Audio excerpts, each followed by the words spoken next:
क्रूरता से मार दिया गया, तो शहीद हो गए।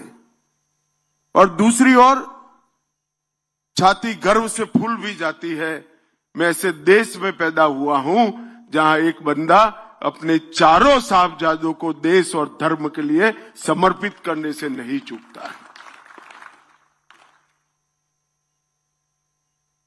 मैं आज जब इस मंच पर आया हूं तब गुरु नानक देव साहब से लेकर दसम पिता तक पूरी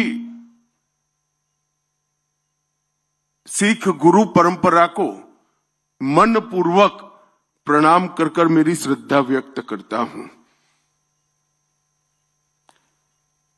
आज हम यहां पर एकत्रित हुए तब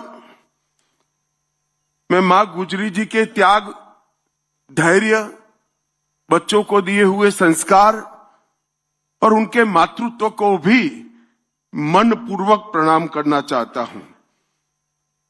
और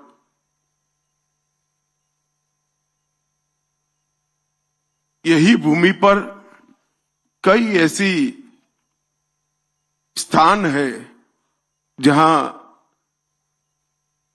गुरु साहिब कई बार गए। यहां पर एक विशेष प्रदर्शनी का भी आयोजन किया गया, सैंड आर्ट का शो भी किया गया और एक कॉफी टेबल बुक का भी विमोचन किया गया। 84 के दंगों के घाव को मरहम लगाने के लिए भी एक सरकारी योजना का यहां पर लोकार्पण किया गया। परंतु आज हम सब एकत्रित हुए हैं चार साहबजादों की शहीदगी, इनकी वीरता, इनके बलिदान को याद करने के लिए। पो का ये महीना ये भारत के स्वतंत्रता के इतिहास में बहुत दर्दनाक महीना माना जाता है।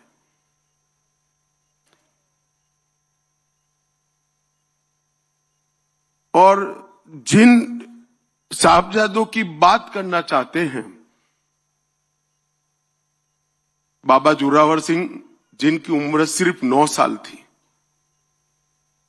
बाबा फतेह सिंह जिनकी उम्र सिर्फ 7 साल, उनको डराया गया, समझाया गया, लोभ दिए गए, मगर सिंह की तरह दहाड़ते हुए कोई लोभ में आए बगैर मृत्यु को पसंद किया, क्योंकि मैं इस पिता का बेटा हूं जो इस देश के लिए, इस देश अपने धर्म के लिए कोई बलिदान देते हुए पीछे नहीं हटता है। ये भावना इतने बच्चे में, इतनी कम आयु में पैदा भी नहीं हो सकती है। शायद माता गुजरी का संसर्ग ही होगा, संपर्क ही होगा, जिसने गुरुओं के पूरे संस्कार इस बच्चों में फूट फूट कर भरा दिए। मित्रों, जब हम आज इतने सालों के बाद हम इस घटना का याद भी करते हैं तो रोंगटे खड़े हो जाते हैं। देश भर के युवाओं को, चाहे किसी भी प्रदेश में बसते हो, उसमें उनको दसम पिता का जीवन, कवन और साहबजादों की शहीदगी ये बताना हम सबका राष्ट्रीय दायित्व है। कोई व्यक्ति पूरे दुनिया के धर्म के लिए लड़ने वालों के इतिहास में, देश के लिए लड़ने वालों के इतिहास में ऐसा कोई व्यक्ति नहीं मिल सकता जिसने पिता, माता, 4 छोटे बेटों का बलिदान दे दिया, कुछ नहीं बचा। और इसीलिए सर्वंस दानी का देश की जनता ने उनको मान दिया है। कोई सरकारी पद्मश्री, पद्म विभूषण नहीं है।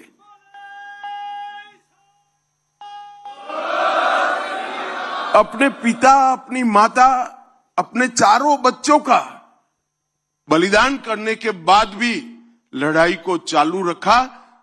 और जब बाबा बंदा बहादुर ने यहां आकर बदला लिया, तब पूरी दुनिया को मालूम पड़ा कि अंत में तो सत्य की ही विजय होती है, सत्य का ही जय होता।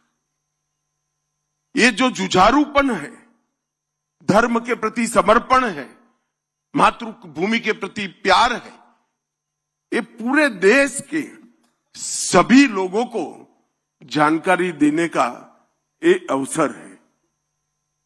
4 बेटे शहीद होने के बाद भी लड़ते रहना एक प्रकार से बहुत बड़ी बात है। मैं इसके पर बाद में आता हूं, मगर ये पूरी परंपरा जो बनी, सबसे पहले मुगल का आक्रमण हुआ बाबर के समय में। उस वक्त नानक देव जी महाराज थे। गुरु नानक देव जी ने भी इसका विरोध किया। तब से लेकर दसम पिता तक, गुरु गोविंद सिंह जी तक इसका लड़ना चालू रहा। और विधि का संयोग देखिए, बाबर आया तब नानक देव जी महाराज थे, और औरंगजेब समाप्त हुआ वही कालखंड में 5-10 साल आगे पीछे दसम पिता थे। तो मुगलों की समाप्ति भी 10 गुरुओं के कालखंड में ही हुई। और ये लंबी लड़ाई हर मोर्चे पर लड़ी गई। नानक देव जी के जीवन की 4 उदासियों को जो जानता है, और उदासियों का एक बार आप रूट देख लोगे, उनका मार्ग देख लोगे, तो कोई व्यक्ति पैदल चलकर धर्म के प्रचार के लिए यहां से काबा तक और यहां से कर्नाटक, तमिलनाडु तक कैसे जा सकता है? मगर चारों उदासियों में पूरे देश के अंदर अंधविश्वास का निराकरण कर अकाल पुरुष के प्रति श्रद्धा करने का काम गुरु नानक देव जी महाराज ने किया। पूरे भारत को एक सूत्र के अंदर पिरोने का काम नानक देव जी महाराज ने किया। अंगद देव जी आए तब नानक देव जी के सारे उपदेशों को, वाणी को गुरुमुखी में लिपिबद्ध करने का काम अंगद देव जी ने किया। पूरा जीवन गुरुवाणी का प्रचार करते रहे और गुरु परंपरा को संस्थागत किया, इंस्टीट्यूशनलाइज किया। और अंगद देव जी के ये योगदान को सिख धर्म और भारत दोनों कभी नहीं भूला पाएंगे। इन्होंने जो बोला गया था उसको शब्दों में ढालने का काम किया और लोगों तक पहुंचाने का काम किया। और तृतीय गुरु अमरदास जी जब आए, लंगर की शुरुआत की, लंगर को करीब करीब अनिवार्य बनाने का काम किया और माताओं के सम्मान का विषय लेकर पूरे भारत के अंदर उन्होंने एक मजबूत संदेश भेजा कि अगर मां सुरक्षित नहीं है, मां सम्मानित नहीं है, तो कोई भी देश बच नहीं सकता। गुरु अर्जुन देव जी ने भी आदि ग्रंथ का संपादन किया। इसमें सिर्फ गुरुओं की वाणी नहीं, महाराष्ट्र के संत नामदेव, बंगाल के जयदेव, काशी के रामानंद जी, सभी धर्म के अलग अलग संतों फकीरों की वाणी को समाहित करने का उन्होंने काम किया। और इसीलिए सिख धर्म को कहा जाता है कि एक ही धर्म का धर्म पुस्तक ऐसा है जो गुरु ग्रंथ साहब की रचना अंत में हुई। इसमें सिर्फ गुरुओं की वाणी नहीं है, कई सारे महापुरुषों की वाणी को अंदर समाहित करने का काम किया। और गुरु अर्जन देव जी ने पूरे भारत के आध्यात्म के सार को एक ग्रंथ में सुरक्षित करने का काम किया। मगर जब छठे पातशाह का आगमन हुआ, हरगोविंद साहिब जी, उस वक्त सिर्फ उपदेश से काम नहीं चलने वाला था, मीरी और पीरी की कल्पना छठे पातशाह ने रखी कि धर्म की भक्ति की ध्वजा ऊंची रहेगी, मगर सुरक्षा की ध्वजा भी साथ में रहनी पड़ेगी। और पहली बार मुगलों के जुर्म के खिलाफ गुरुओं की परंपरा ने आगे बढ़ने की शुरुआत की। जब ग्वालियर के किले में 52 हिंदू राजाओं को कैद कर लिया गया था, दीपावली के दिन इस सबको छुड़ाने का काम गुरु हरगोविंद सिंह जी ने किया। इसीलिए आज भी दीपावली को बंदी छोड़ दिवस के रूप में मनाने का काम हम करते हैं।